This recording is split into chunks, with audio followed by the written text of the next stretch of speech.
ಒಂದೇ ಒಂದು ಮಾತು ಹೇಳೋದು. ಬಹುಶಃ ಸರ್ ಬಹಳ ಒಳ್ಳೆ ಮಾತು ಹೇಳಿದ್ರು. ಅವ್ರಿಗೇನು ಹೇಳ್ತಾರೆ, ನಾನು ಅದನ್ನು ಯಾವಾಗಲೂ ಅವ್ರ ಆಶೀರ್ವಚನ ಅಂತಲೇ ನಾನು ತಗೊಳ್ತೀನಿ. ಯಾಕೆ ಅಂತ ಹೇಳಿದ್ರೆ, ನೀವೆಲ್ಲ ಕೇಳಿದ್ರಿ, ಇದು 3ನೇ ತಾರೀಕು ರಿಲೀಸ್ ಆಗ್ತಾ ಇದೆ. ನಾನು ಬಹಳ ಶ್ರದ್ಧೆ ಇಟ್ಟು ಕತೆಗೆ ಏನು ಬೇಕೋ ಅದೆಲ್ಲ ಪ್ರೊವೈಡ್ ಮಾಡಿ, ಸಿನಿಮಾ ಏನು ಬೇಕೋ ಅದು ಮಾಡಿದ್ವಿ. ಸಿನಿಮಾ ಮಾಡೋದಲ್ಲ, ತಲುಪಿಸೋದು ಬಹಳ ಕಷ್ಟ. ಸೊ ಸಿನಿಮಾ ತಲುಪಿಸೋಕೆ ಏನು ಬೇಕೋ ಪ್ರಯತ್ನ ಮಾಡಿದ್ದೀನಿ. ಒಂದಷ್ಟು ಓಡಾಟ, ಯಾಕೆಂದರೆ ಈಗ ಸಿನಿಮಾ ಮುಗಿದ್ಮೇಲೆ ಅದು ರಿಲೀಸ್ ಆಗಿ ಬಿಸ್ನೆಸ್ ಆಗಿ ಹೊರಗಡೆ ಬರೋದಕ್ಕೆ ಇನ್ನಷ್ಟು ಸಮಯ ಹಿಡಿಯುತ್ತದು. ಹಾಗಿದ್ದು ಕೆಲವೊಂದಷ್ಟು ಚಾಲೆಂಜಸ್ ತೊಗೊಂಡು ನನ್ನ ಕುಟುಂಬದ ಮಧ್ಯೆ ಸಮಯ ಕೊಟ್ಟಾಗ ಅದ್ರ ಮಧ್ಯದಲ್ಲಿ ಈ ಸಿನಿಮಾ ರಿಲೀಸ್ ಮಾಡೋಕ್ಕೆ ಏನು ಬೇಕೋ ಅದೊಂದಷ್ಟು ಪ್ರಿಪ್ರೇಷನ್ ಮಾಡ್ಕೊಂಡು ಡೇಟ್ ಸಮೇತ ಹೊಂದಾಣಿಕೆ ಮಾಡ್ಕೊಂಡು ಮಾಡಿದ್ದೀನಿ. ಎಲ್ಲ ಹಂತದಲ್ಲೂ ಸಪೋರ್ಟ್ ಮಾಡಿದ್ದೀರಾ. ನಾನು ನಿಮ್ಮನ್ನೊಂದು ಮಾತು ಕೇಳ್ಕೊಳ್ತೀನಿ. ಇದು ನಾನು ದೊಡ್ಡ ಚಾಲೆಂಜ್. ಒಂದಷ್ಟು ನನ್ನ ಸ್ನೇಹಿತರೆಲ್ಲ ಇದಕ್ಕೆ ಇನ್ವಾಲ್ವ್ಮೆಂಟ್ ತೊಗೊಂಡು ಇನ್ವೆಸ್ಟ್ಮೆಂಟ್ ಮಾಡಿಬಿಟ್ಟಿದ್ದಾರೆ. ಸೊ ಈ ಹಂತದಲ್ಲಿ ನೀವು ಒಂದು ಸಹಕಾರ ಕೊಡಿ. ಏಕೆಂದರೆ ನೀವೇನು ಸಹಕಾರ ಕೊಟ್ಟಿದ್ದೀರಾ, ನಿಮ್ಗೆ ಒಂದೇ ಹೇಳ್ತೀನಿ ಕೇಳಿ, ಪ್ರಾಮಾಣಿಕವಾಗಿ ಇಲ್ಲಿ ತನಕ ತೊಗೊಂಬಂದು ನಿಲ್ಸಿದ್ದೀರಾ. ನಿಜವಾಗ್ಲೂ ಅದ್ರಲ್ಲಿ ನಿಮ್ಮ ಕಾಂಟ್ರಿಬ್ಯೂಷನ್ನು ನಿಜವಾಗ್ಲೂ ದೊಡ್ಡದಿದೆ. ಅದ್ರ ಜೊತೆಗೆ ಈಗಲೂ ಮಾಡಿ ಅಂತ ಕೇಳ್ಕೊಳ್ತೀನಿ. ಇನ್ಯಾವುದಾದ್ರು ಇನ್ನೊಂದು ಚಾಲೆಂಜ್ ತೊಗೊಳಕ್ಕೆ ನನಗೊಂದು ಮತ್ತೆ ಒಂದು ಹೊಸ ಕಾನ್ಫಿಡೆನ್ಸ್ ಬಿಲ್ಡ್ ಆಗುತ್ತೆ. ನಾನು ಯಾವಾಗಲೂ ಏನಂದರೆ, ಯಾವುದೋ ವೈರಲ್ ಆಗಿರೋ ಹಿಂದೆ ಹೋಗಿ ಅದನ್ನು ರೀಚ್ ಮಾಡಿಸೋದು ಆ ಹಂತಕ್ಕೆ ಇಡೋದಿಲ್ಲ. ನಂಗೆ ನೀವು ಕೇಳಿದ ಎಲ್ಲ ಪ್ರಶ್ನೆ ನಂಗೆ ಅರ್ಥ ಆಯಿತು. ಬಟ್ ಏನಂದರೆ, ನಾನು ಹಿರಿಯರನ್ನ ನನ್ನ ಸಿನಿಮಾದಲ್ಲಿ ನಾನು ಹಿರಿಯರನ್ನ ಕೊಡುವಂಥ ಗೌರವ, ಅವರಿಂದ ತಗೊಂಡಿರೋದಕ್ಕೆ ಔಟ್ಪುಟ್ ಬಹುಶಃ ನನಗೆ ಇಷ್ಟ ಆಯಿತು. ಈಗಲೂ ಹೇಳ್ತೀನಿ, ಎಷ್ಟು ಬಿಗ್ ಬಾಸ್ ಎಷ್ಟು ಸೀಸನ್ ಆಯಿತು, 12 ಸೀಸನ್ ಆದರೂ ಇವತ್ತೊಂದು ನಾನು 6 ಸಿನಿಮಾ ಹೀರೋ ಆಗೋಷ್ಟು ಮಾಡಿದ್ದೀನಿ ಅಂದರೆ ಎಲ್ಲ ಮಾಧ್ಯಮದವ್ರು ನಾವು ತಪ್ಪು ಮಾಡಿದಾಗ ತಿದ್ದಿರೋದಕ್ಕೆ ಮತ್ತು ಇಂಥವ್ರ ಮಾರ್ಗದರ್ಶನ ನೀಡೋದಕ್ಕೆ ಕೂಡ ಮುಖ್ಯವಾಗಿರುತ್ತೆ. ಸೊ ಅದನ್ನ ಆ ಕಾಲಘಟ್ಟಕ್ಕೆ ತಕ್ಕಂತೆ ಚೇಂಜ್ ಮಾಡ್ಕೊಂಡು ಬಂದಿದ್ವಿ.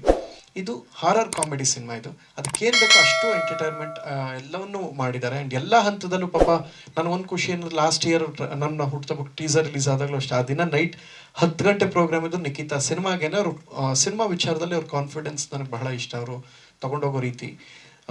ಒಂದ್ಸಲ ಹಾರ್ಡ್ ಡಿಸ್ಕ್ ಕೂಡ ಮಿಸ್ ಆಗಿತ್ತು. ನಾನು ಕೆಲವೊಂದು ಹೇಳೋಕ್ಕಾಗಲ್ಲ, ಆದರೂ ಹೇಳ್ತೀನಿ. ಇದೊಂದು ಘಟನೆ ನಾನು ಇದು ಹೇಳಲೇಬೇಕು. ಹಿರಿಯ ನಟರಾದ ರಮೇಶ್ ಭಟ್ ಸರ್ದು ಪೋರ್ಷನ್ ಶೂಟ್ ಆಗಿತ್ತು ಸಿನಿಮಾದಲ್ಲಿ. ಆ ಹಾರ್ಡ್ ಡಿಸ್ಕಲ್ಲಿ ಅದು ಮಿಸ್ ಆಗಿತ್ತು. ಅಂದರೆ ಕಾಪಿ ಮಾಡ್ಬೇಕಾದ್ರೆ ಒಂದು ಡಿಲೀಟ್ ಆಗೋ ಕ್ಯಾಮ್ರಾಮನ್ ಕಾಪಿ ಮಾಡ್ಕೊಂಡು ಹೋಗ್ಬೇಕು, ಕ್ಯಾಮ್ರಾ ಅಷ್ಟೇ ಡಿಲೀಟ್ ಆಗ್ಬಿಟ್ಟಿತ್ತು. ಡಿಲೀಟ್ ಆದಾಗ ಇದೇ ರಮೇಶ್ ಭಟ್ ಸರ್ನ ಹೋಗಿ, ಸರ್ ಕೈ ಮುಗಿದು ಕೇಳ್ಕೊಳ್ತೀನಿ, ಡಿಲೀಟ್ ಆಗೋಗಿದೆ, ದಯವಿಟ್ಟು ಮಾಡ್ಕೊಡ್ಬೋದು. ಯಾಕೆಂದ್ರೆ ಅಷ್ಟು ದಿನ ಸೆಟ್ ಮತ್ತೆ ಎಲ್ಲ ಹಾಕಿ ಇನ್ನೊಂದು ಮಾಡಬೇಕು ಅಂದರೆ ಮತ್ತೆ ನಿಮ್ಮನ್ನು ಮತ್ತೆ ಮಾಡೋದು, ಇದೆಲ್ಲ ಬರ್ಡನ್ ಆಗುತ್ತೆ. ಸರಿ ಪ್ರಥಮ್, ನೀವು ಮನೆಗೆ ಬಂದು ಕೇಳ್ಕೊಳ್ತಾ ಇದ್ದೀರಾ, ಆಯಿತು, ನಾನು ಏನೂ ತಗೊಳ್ಳದೆ ಮಾಡಿಕೊಡ್ತೀನಿ, ಮತ್ತೆ ವಾಪಸ್ 2 ದಿನ ಏನೂ ತಗೊಳ್ಳದೆ ಮಾಡಿದ್ರು. ಯಾಕೆ ಇಂಥದ್ದು ಹೇಳ್ತೀನಿ ಅಂದರೆ, ಈ ಹಿರಿಯರಿಂದ ಇಂತಹ ಒಂದು ನಮ್ಗೆ ತಿದ್ಕೊಳ್ಳೋಕೆ ಅವಕಾಶ ಸಿಗುತ್ತೆ, ಮತ್ತು ಎಚ್ಚರಿಕೆ ನಡೆಯೋ ಜೊತೆಗೆ ಸಿನಿಮಾಗೆ ಸಹಕಾರ ಸಿಗುತ್ತೆ. ಅದೆಲ್ಲ ಕಾರಣವೂ ಕೂಡ ಒಂದೊಂದು ಕಾರಣ ಅಷ್ಟೇ. ನಾನು ಹೇಳಿದ್ರೆ ಅದೆಲ್ಲ ಏನಂದರೆ, ಕ್ಯಾಮ್ರಾ ಕಾಪಿ ಮಾಡ್ಬೇಕಾದ್ರೆ ಡಿಲೀಟ್ ಆದಾಗ 1-2 ದಿನ ಶೂಟ್ ಆಗಿರೋ ಫುಟೇಜಸ್ ಕಂಪ್ಲೀಟ್ ಡಿಲೀಟ್ ಆಗೋದಾಗ ಏನಾಗುತ್ತೆ ಅನ್ನೋದು ನಮಗೆ ಮಾತ್ರ ಗೊತ್ತಿರೋದು. ಇಂಥದ್ದೆಲ್ಲ ಯಾಕೆಂದರೆ ತೊಗೊಂಬರ್ಬಾರ್ದು ಕ್ಯಾಮ್ರಾ ಮುಂದೆ, ಜನಗಳ ಮುಂದೆ ಅಂತ. ಬಟ್ ಇಂಥವರೆಲ್ಲ ಏನು ಅಂದರೆ, ನಾವು ನೆಕ್ಸ್ಟ್ ತಪ್ಪು ಮಾಡೋದ್ರಿಗೆ ಎಚ್ಚರಿಸೋ ಜೊತೆಗೆ ಅವ್ನು ಕಷ್ಟಪಟ್ಟಿದ್ದಾನೆ, ಉಳ್ಕೊಳ್ಳಿ, ಸಿನಿಮಾ ಉಳ್ಕೊಳ್ಳಿ ಅನ್ನೋ ಕಾರಣಕ್ಕೆ ಇವರೆಲ್ಲ ಇದು ಮಾಡ್ತಾ ಬಂದರು. ಶ್ರೀನಿವಾಸ್ ಮೂರ್ತಿ ಸರ್ ಇರ್ಬೋದು, ರಮೇಶ್ ಭಟ್ ಸರ್. ನಾಳಿದ್ದಿಗೆ ಹರೀಶ್ ರಾಜ್ ಅವ್ರು 30 ವರ್ಷ. ಸೊ ಅವರು ತುಂಬ ವಿನೂತನವಾದ ಪಾತ್ರ. ಸಿನಿಮಾಗೆ ನೋಡಿ, ಅವ್ರ ಹೇರ್ ಸ್ಟೈಲ್ ನೋಡಿ ಎಷ್ಟು ಭಿನ್ನವಾಗಿದೆ. ಸೊ ಸಿನಿಮಾಗೋಸ್ಕರ ಅವರೆಲ್ಲ ಮಾಡಿಕೊಂಡು ಇಲ್ಲಿ ಹಂತದ ತನಕನೂ ನಮಗೆ ಜೀವ ಕೊಟ್ಟು ಬಂದಿದ್ದಾರೆ. ನಿಮ್ಮೆಲ್ಲರ ಹಾರೈಕೆ ಈ ಸಿನಿಮಾಗಿರಲಿ ಅಂತ ನಾನು ಕೇಳ್ಕೊಳ್ತೀನಿ.